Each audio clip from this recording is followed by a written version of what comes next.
नमस्कार, सुस्वागतम. माझे नाव सौरेश्मा संजय देशमुख, माजी सरपंच ग्रामपंचायत कोळकी. आज 8 मार्च, महिला दिन.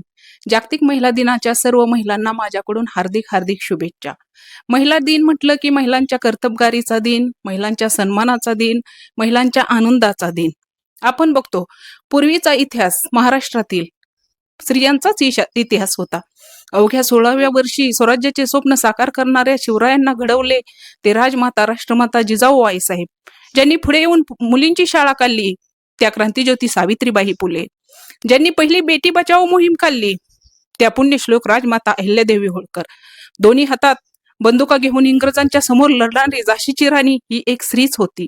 आताच पाहिलं तरी पंतप्रधान असणाऱ्या इंदिरा गांधी, पहिल्या राष्ट्रपती पदावर विराजमान असणाऱ्या प्रतिभाताई पाटील, आताच आपल्या महाराष्ट्राच्या लाडक्या उपमुख्यमंत्री झाल्या त्या सुनेत्राताई असतील, तसेच पी.टी. उषा असेल, ललिता बाबर असेल, अशी कितीतरी आपण उदाहरणे देऊ शकतो की त्यांनी ह्या महाराष्ट्राच्याच कन्या होत्या आणि त्यांनी इतिहासात आपले नाव केले आणि त्यांनी इतिहास घडवला.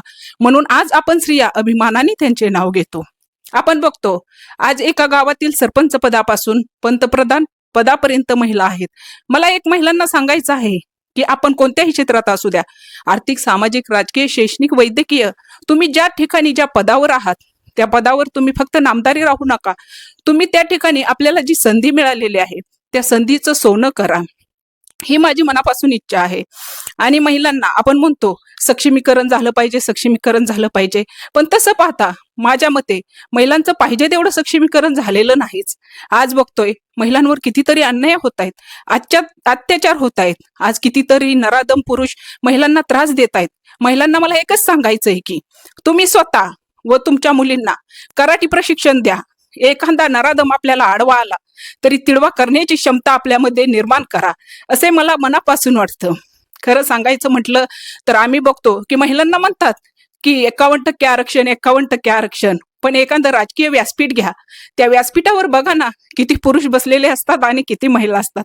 आमचं एकच म्हणणं आहे की त्या व्यासपीठावर तुम्ही जरी 75% बसला असला तरी आम्हाला 25% तरी संधी द्या. आज आमचे मनोगत व्यक्त करायचे असते तेव्हा सर्व पुरुषच त्या ठिकाणी मनोगत व्यक्त करत असतात. माझी एक खंत आहे की तुम्ही महिलांना त्या ठिकाणी संधी द्या, असे मला मनापासून वाटते. आज कोळकी ग्रामपंचायत मी 2 पंचवार्षिक या ठिकाणी निवडून आले. मला मतदार राजांचं, मतदार बंधूंचं अभिमान वाटतो की त्यांनी माझ्यावर विश्वास टाकला आणि एवढ्या मोठ्या गावात मला संधी दिली त्यांनी.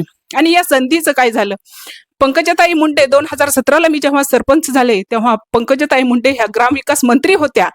तेव्हा 5 विभागातून त्यांनी एक आदर्श सरपंच दरबार भरवला होता आणि त्या सरपंच दरबारामध्ये माझी सातारा जिल्ह्यातून निवड झाली, विभागातून निवड झाली आणि पंकजाताईंनी त्या ठिकाणी सांगितलं होतं एका विभागातून 1 जणानेच प्रतिनिधित्व करायचं आणि ते प्रतिनिधित्व मी केलं. असे 5 विभागातून 5 जणांनी ते प्रतिनिधित्व केलं आणि त्यातून मी एका विभागाच्या समस्या मांडल्या, प्रत्येकाने आपापल्या विभागाच्या समस्या मांडल्या, परंतु त्यातूनही एक आदर्श पुरस्कार किंवा आदर्श सरपंच पुरस्कार पंकजाताईंनी मला दिला.